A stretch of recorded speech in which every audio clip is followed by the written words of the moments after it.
Hello, my lovely Leos. This is Davina with Medium of the Light Tarot. I'm so glad to be back with you today. I'm going to be doing a love reading for August 15th through the 31st. And I want to thank those who have gifted me tarot decks. I just recently got this one in the mail, as you might have seen the video. This is the Golden Girls deck. It really does help me keep my readings fresh and detailed. So if you would like to gift me a deck, I have my Amazon wish list link down below. Of course, it's certainly not required, but if you feel so in, gratitude, I would be absolutely honored. I love this card, the Three of Wands. Somebody's watching somebody, and looking into the future. So we've got the Three of Wands, the Queen of Pentacles, and the Six of Pentacles. All right, Leo, what's going on here? We've got the Emperor card, the Knight of Cups,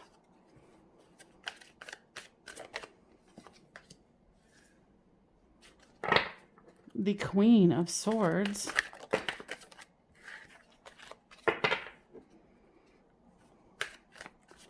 got lots of regal energy here, the Nine of Pentacles, the Six of Swords, and the World card. All right, let's try to straighten this stuff out.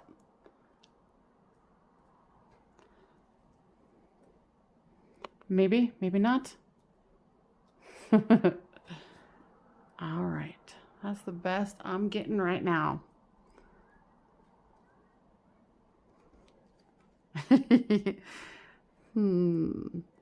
So from what I'm getting from the shape of the cards at the moment, the things are stretched out, things are askew.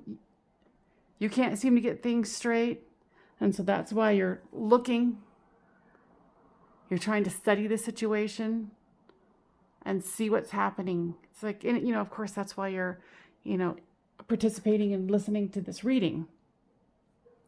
Going, how do I figure this out? What does this mean to me? You're coming across as this, Queen of Pentacles, where you're like, I have everything I need. I'm willing to wait and watch things grow. And I'm going to be thankful and glad. But you're also very much like, you're trying to figure this out.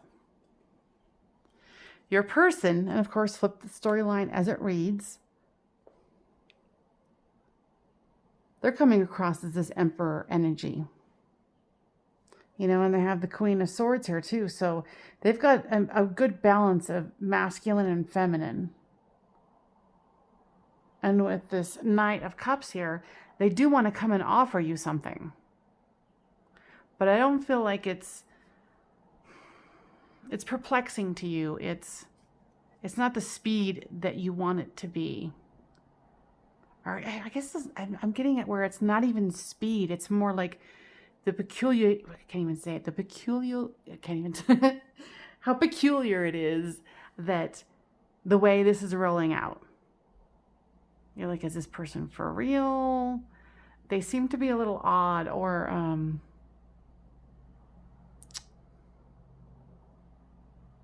just kind of a particular person. You find them very attractive and you're very much into them, and that's why you're trying to go, huh? So with this Nine of Pentacles, they see you as someone who is very prosperous, someone who, doesn't need to be in a hurry because you've got what you need. And I can hear you saying in your mind, well, I don't have the love of my life. And you want to go towards this calmer water. You want to go where your love is. And with this World card, you're willing to search it out, make it happen. You find this person very odd and particular. Maybe they're like overly brainy. I don't know. There's something peculiar about them. So with this Five of Pentacles, you know, and you can feel that this person is someone that you've known before in the past, whether, you know, I think it's more past life, but it could be someone that you've known all your life and you never really thought about them that way. And then suddenly you're like, oh, I could probably kind of like this person. But you're like, but they're so weird or like geeky or nerdy or there's something peculiar.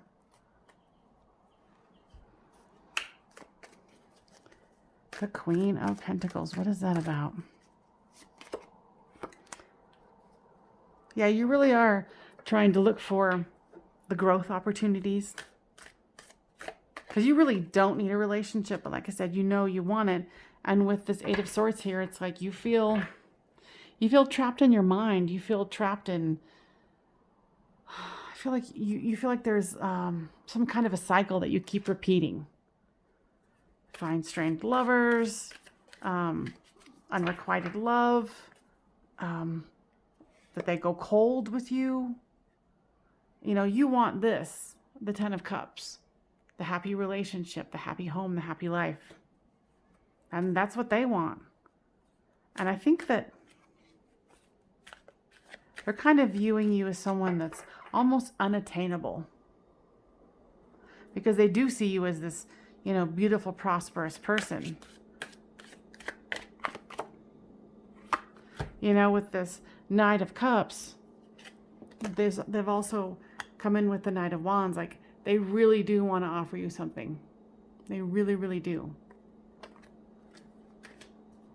How these cards...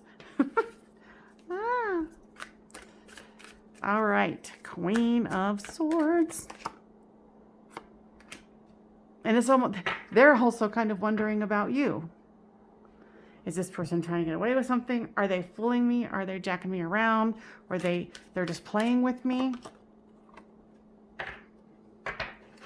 So it's brought this Tower moment where both of you are kind of reevaluating the situation because you're realizing that you're playing, you have some kind of a belief system, something that governs how you view relationships, and it's holding you back. You know, it's like this internal dialogue that's holding you back, and flip the storyline as it reads, but for you. And please leave me a comment about how this does resonate with you, and or not.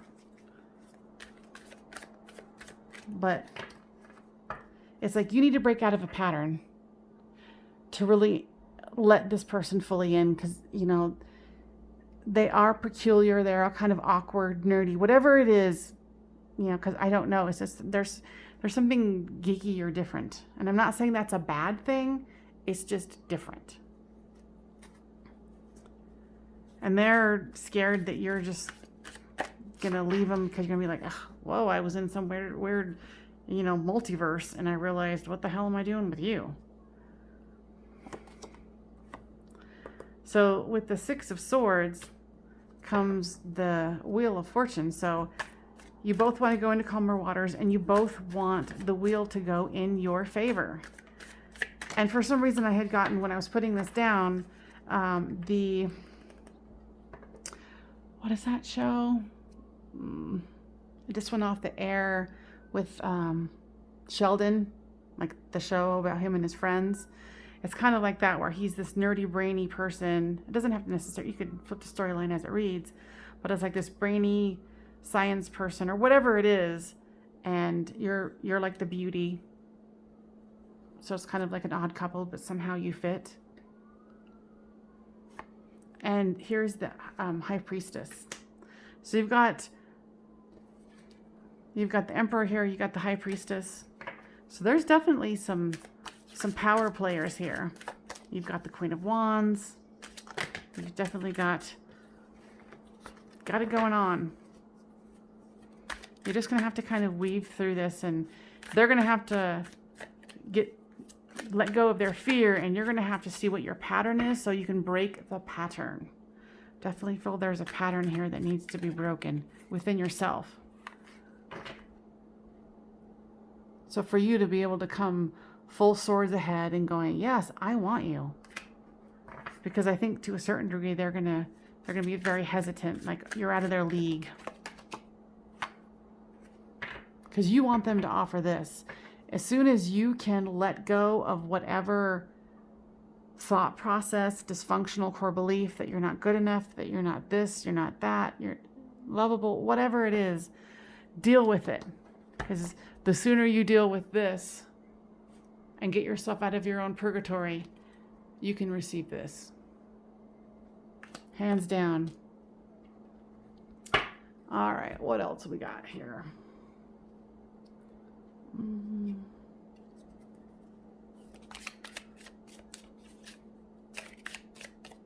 Yeah, I don't think those are the right cards. These are the right cards.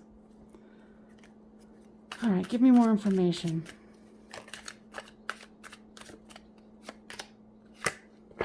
Yeah, they're on the defense. You're on the defense because you're confused. They're confused why you would even consider them as dating material. They're enthusiastic and they're very, very excited. And you are, but it's almost like you're not even letting your friends know at this point. But you can feel that there is a connection. You have to explore this.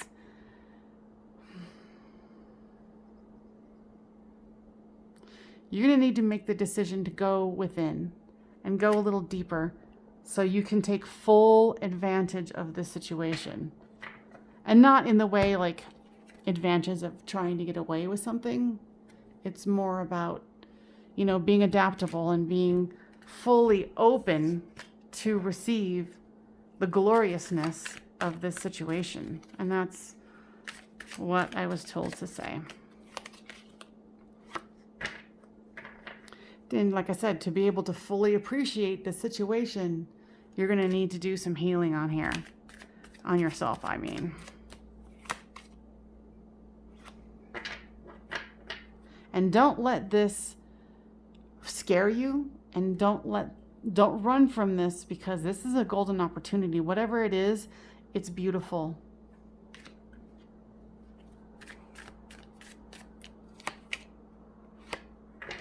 Yeah, try to be flexible with yourself and flexible with them. Because they're going to be not fully themselves, because they're going to be so freaked out that they're going to say something stupid. And you're going to be like, oh my God, what the hell was I thinking?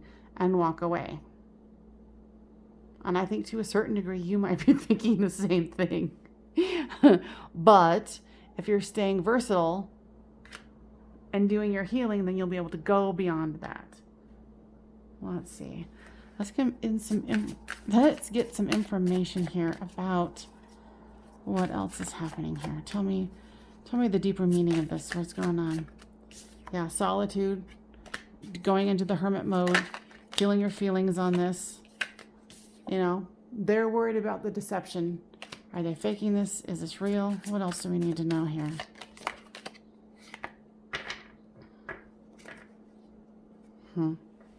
With this is kind of like the devil card. It's not kind of, it is. Bound. I think they're scared that they're going to become so enamored with you that you could get away easily with their heart. You could run away and there would be nothing they could do. And that scares the living bejesus out of them. Because to them, you're kind of like their dream come true.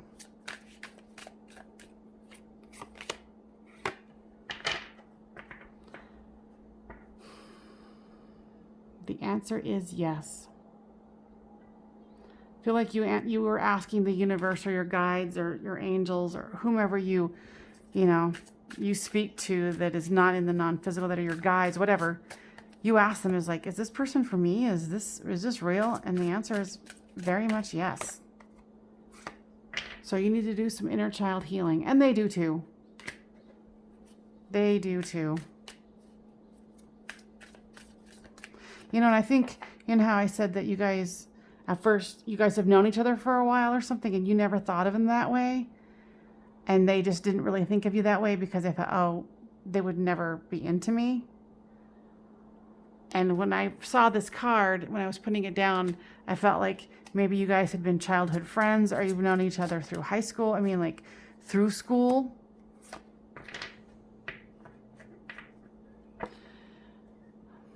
Now with this one, I feel like there is a third person. Like you might have an ex who's watching you, and it might be a part of ending this cycle of where this, this was like the person who you thought was like so attractive and so cute and so this and that, and they turned out to be a sleaze. And their energy is so disgusting to you now, but it's kind of like it's the ending of that cycle that you're trying to go through and let go of so you can fully embrace the gloriousness of what's happening here. So this is another card of going within, going into the hermit mode and doing your healing. And I'm hearing there's absolutely no rush here. Zero rush. So don't feel rushed. You need a rejuvenation. I'm going to do one card here, one more card.